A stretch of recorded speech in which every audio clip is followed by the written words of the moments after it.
Why are the top CEO in the world Indians, and why does it matter? That's the question people keep asking, and every time it comes up, you can see the look on their faces: surprise, shock, a little bit of disbelief. Because for so long, people underestimated India, underestimated its people, underestimated what discipline, education, and resilience could create. And now, suddenly, they look around and see Google, Microsoft, IBM, Adobe, MasterCard, PepsiCo, all of them being led at some point by Indians. It's not a coincidence, it's not luck, it's not an accident, it's the result of something much deeper, much bigger, much more powerful. And if you really understand why this happened, you'll realize it's not just about business. It's about life, about mindset, about discipline, about the ability to win when nobody expects you to. Think about it. For decades, India was dismissed as just another developing country, a place of chaos, of poverty, of noise. But while the world laughed, while the world doubted, Indian families were drilling into their children a way of life. You study hard, you work harder. You respect education. You respect sacrifice. And you play the long game. That's what was happening behind the scenes. And this mindset produced a generation of men and women who, when they stepped into the global arena, were already sharper, already hungrier, already more disciplined than most of their competition. That's why when an Indian walks into Silicon Valley, they don't walk in with entitlement. They walk in with preparation. Now, why CEO? Why leadership? Because leadership requires more than just intelligence. It requires patience, humility, the ability to manage complexity, and the resilience to take punches and still stand tall. Indians grow up with this every single day. You grow up in a country of over 1 billion people. You learn to compete. You learn to be patient in lines, in traffic, in chaos. You learn to deal with multiple languages, multiple cultures, multiple religions, all within one country. You think managing a global corporation is tough. Try managing a classroom in India with kids from 10 different states, speaking 5 different languages. Try dealing with exams where one seat is being fought for by 100 students. That's where the training begins. Life in India is the ultimate management school. And let me tell you this, CEO are not chosen because they're the smartest in the room. They're chosen because they're the ones who can keep their cool when everybody else is losing their head. They're the ones who can work through chaos and find clarity. And Indians, they've been doing that since birth. That's why you see Sundar Pichai running Google, Satya Nadella running Microsoft, Arvind Krishna running IBM, Shantanu Narayan running Adobe, Ajay Banga heading the World Bank. It's not an accident. It's preparation meeting opportunity, but there's something else people don't see. It's the sacrifices. You see, in Indian households, parents sacrifice everything for education. They will skip luxuries, skip vacations, skip comfort, just to make sure their children have books, tuition, the right schools. And those kids grow up understanding that nothing is given for free. You earn everything. You fight for everything. You don't wait for handouts. You create your destiny. That's the difference between someone who grows entitled and someone who grows resilient. And when that resilient person steps into the corporate world, they're not afraid of setbacks. They've been trained to handle them. Another thing, Indians don't just study engineering and math. They study adaptability. You see, when you live in a society that's always shifting, always changing, you learn to adapt quickly. You learn to survive, and in business, the one who adapts fastest is the one who wins. Sundar Pichai. I didn't become CEO of Google because he knew everything about coding. He became CEO because he understood people, culture, business, and most importantly, how to adapt in a rapidly changing world. Let's not forget humility. This is one of the most underrated traits of great leaders. Indians grow up respecting authority, respecting elders, respecting teachers. They don't walk into a boardroom thinking they know it all. They walk in ready to listen, ready to learn, ready to adapt, and guess what? That humility makes people trust them, and when people trust you, they'll follow you. They'll give you the power to lead. That's how Satya Nadella turned Microsoft around. Not by force, not by arrogance, but by humility and empathy. That's leadership. But the story doesn't end there, because this isn't just about the current generation of Indian CEO. This is about what's coming next. India is producing not just engineers and doctors, but entrepreneurs, innovators, creators. And as the world shifts toward Asia, toward emerging markets, toward technology that connects billions, who do you think is best positioned to lead? The people who have lived through complexity, who have lived with scale, who have lived with resilience, and that's Indians. Now, some people might ask, but wait, aren't there brilliant people everywhere? Aren't there hardworking people everywhere? Of course there are. But here's the difference. In many countries, comfort is the enemy of ambition. When you grow up too comfortable, too entitled, you don't develop hunger. Hunger is what drives people to go the extra mile, to push harder, to sacrifice more. And Indians for generations grew up with that hunger. Hunger to rise, hunger to succeed, hunger to prove themselves on the global stage. That hunger cannot be taught in a classroom. It's lived through life. And let me be real with you. The world respects results, not excuses. Indians in global leadership positions didn't get there because of pity, didn't get there because of diversity quotas. They got there because they delivered results. They showed that they could run billion-dollar companies, manage thousands of employees, and innovate at the highest level. That's why they're there. That's why they'll continue to be there. But I want you to understand the deeper meaning here. It's not just about CEO and corporations.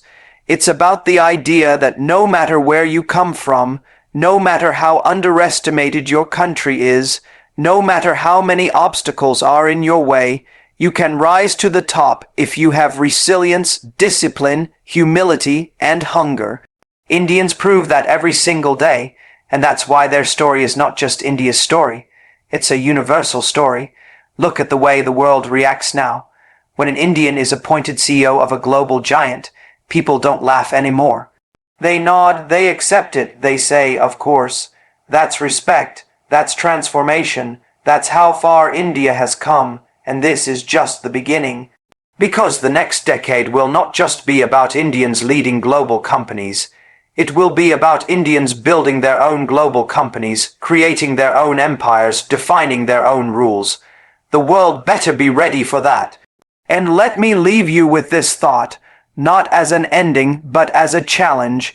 If you want to rise in your own life, stop making excuses. Stop waiting for someone to hand you a seat at the table. Start building your skills, your resilience, your mindset, your hunger. Because one day, when opportunity comes, and it always does, the only question will be, are you prepared? That's the real lesson behind why so many top CEO are Indians. Preparation meets opportunity. Hunger meets discipline. Resilience meets leadership. That's how you win leadership with a purpose, is one of the most misunderstood but most powerful forces in the world today. And it is exactly why Indians are dominating global leadership positions like never before. When you look closely at the most successful CEO in the world right now, you begin to notice a common thread. Yes, they are intelligent, they are hardworking, and they are resilient, but above all, they carry an inner drive that is not simply about profit, not just about personal success, but about leaving an impact that outlives them. This is something ingrained deeply in Indian culture, and it explains why the boardrooms of some of the biggest corporations on earth are increasingly led by Indians who bring not just skills but purpose to everything they touch. You have to understand, when leadership is purely about profit, it becomes shallow and short-lived. Anybody can chase numbers, anyone can run after market shares, quarterly reports, and bottom lines. But when leadership is driven by purpose, the energy behind it is different, the vision is broader, and the influence is lasting. Indians leading global companies are not motivated by making shareholders happy for a quarter. They are motivated by shaping industries for decades. You look at Satya Nadella at Microsoft, Sundar Pichai at Google, Arvind Krishna at IBM, Shantanu Narayan at Adobe, Indra Nooyi at PepsiCo, and so many others. What unites them is that they view leadership as service, as responsibility, as something far greater than themselves. They have taken lessons from India's history, from its culture, and from its philosophy to lead with humility, empathy, and vision. They bring with them a belief that what they do should matter, that it should touch lives, that it should create real change, not just wealth. Why is this important? Because in a world increasingly dominated by uncertainty, by volatility, by disruption, and by instability, people do not just want to follow a leader who is good at making money. They want to follow a leader who makes them feel like they are part of something meaningful. Indians, because of how they have been raised in an environment of diversity, struggle, adaptation, and family values, naturally cultivate this sense of purpose. Leadership with a purpose is almost built into their DNA. When an Indian CEO speaks to their team, it is not about commanding. It is about inspiring. It is not about issuing orders. It is about setting a vision. It is not about ego. It is about community. That is why companies led by Indians don't just rise in profits. They thrive in culture, they grow in innovation, and they expand in global impact. Think about the kind of upbringing that creates this type of leader. India is a country where children are taught from the very beginning that their actions have to serve a larger goal. They are taught to respect their families, contribute to their communities, and carry forward their traditions. This sense of collective purpose translates directly into the way they approach leadership. Unlike leaders who may view their roles as a platform for personal achievement, Indians are trained by their environment to see leadership as stewardship. They are not owners, they are custodians. They are not dictators, they are vision carriers. This difference is what makes their impact so strong and so lasting. A company led by such a mindset becomes not just a business but a movement, and that is why employees under Indian CEO often report feeling more motivated, more aligned with the mission, and more empowered to contribute. But let's not make the mistake of thinking that this is just soft talk about values. Purpose-driven leadership is also practical, because it allows leaders to make tough decisions that others cannot. When your only purpose is profit, you will cut corners, exploit loopholes, and sometimes make decisions that damage trust in the long term. But when your purpose is to create an impact, you prioritize sustainability, you prioritize people, and you prioritize innovation, because you know that is what will truly stand the test of time. Indians have mastered this balance. They are not blind idealists, they are strategic visionaries. They know that in order to create lasting impact, they must also deliver results. That is why they are so respected in the corporate world. They marry numbers with vision, profit with purpose, and efficiency with empathy.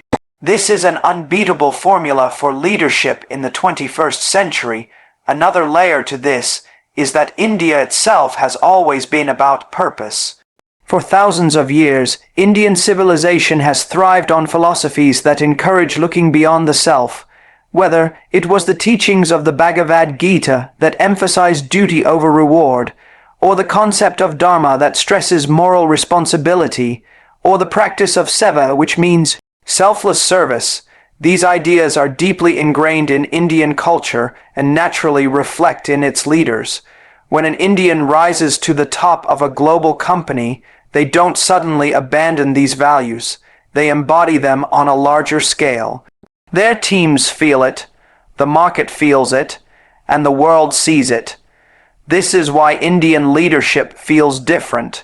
It has a soul, it has a conscience, it has direction.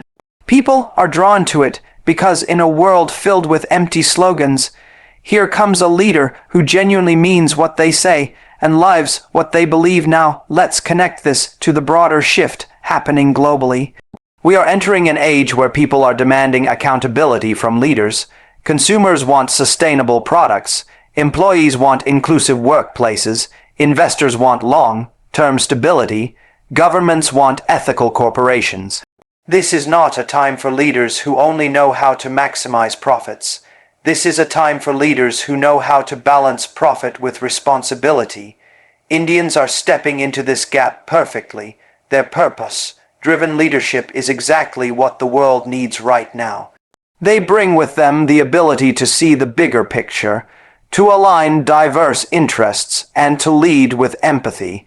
And because they have grown up in an environment of resourcefulness and adaptability, they are uniquely equipped to handle crises, to innovate under pressure, and to find solutions where others see only obstacles. It is no coincidence that so many of the top companies at the forefront of technological transformation are being led by Indians.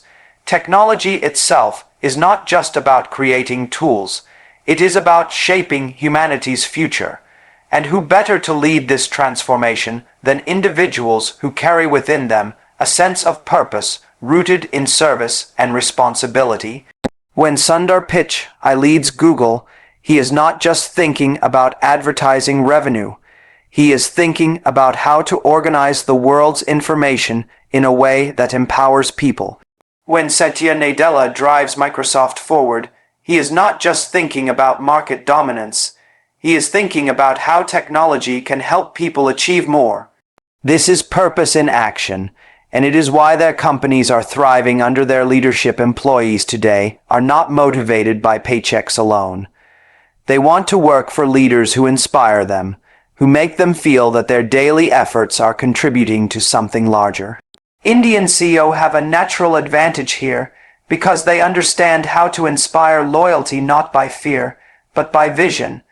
They know how to lead people not through control, but through empowerment. They know how to make people feel that their work matters, and when employees feel that, they give their best, they innovate more, and they stay committed longer. This is why companies led by Indians often show strong retention rates, vibrant work cultures, and continuous innovation. Leadership with a purpose creates momentum, and that momentum transforms companies from good to great. But let's also recognize the sacrifices behind this. Purpose-driven leadership does not come without cost. It requires patience, it requires vision, and it requires resilience. Many Indian CEOs had to prove themselves multiple times, work harder than their peers, and fight stereotypes to get to where they are today. But what carried them through was this unwavering sense of purpose. When others might have quit because the journey was too hard, they pushed forward because they believed in something greater than themselves. They were not just chasing a paycheck, they were chasing a legacy. They were not just chasing approval, they were chasing transformation. This inner fuel made them unstoppable, and it continues to set them apart from leaders who lack this deeper drive. Look at how Indian leaders are redefining the way corporations approach global challenges. Climate change, social inequality, technological disruption. These are not just issues for politicians. These are challenges for businesses as well.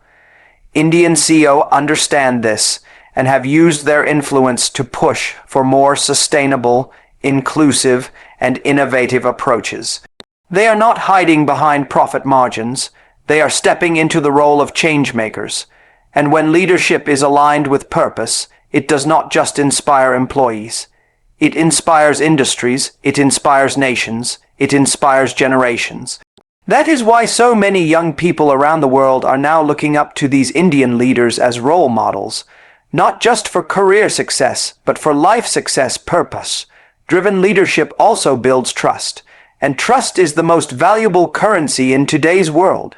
Companies rise and fall on trust. Employees give their loyalty based on trust. Consumers buy based on trust. Investors commit based on trust. And trust cannot be bought with money. It has to be earned with purpose. Indians leading global corporations earn that trust by showing consistency, by living their values, and by making decisions that align with something greater than short-term gains.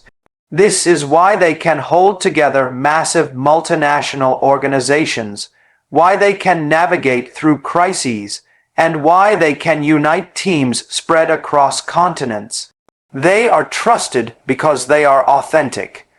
And they are authentic because their leadership is rooted in purpose. This, in the end, is the secret behind why Indians are rising as the top CEO in the world. It is not just because they are smart. It is not just because they are hardworking. It is not just because they are adaptable. It is because they lead with purpose, and that purpose inspires people, transforms organizations, and shapes the future. Profit without purpose is empty, but profit with purpose builds legacies. That is why Indian leaders are creating a wave across the corporate world that is changing the very definition of success. They are showing the world that true leadership is not about how much you take, but about how much you give, not about how much you control, but about how much you inspire, not about how high you rise, but about how many you lift with you along the way.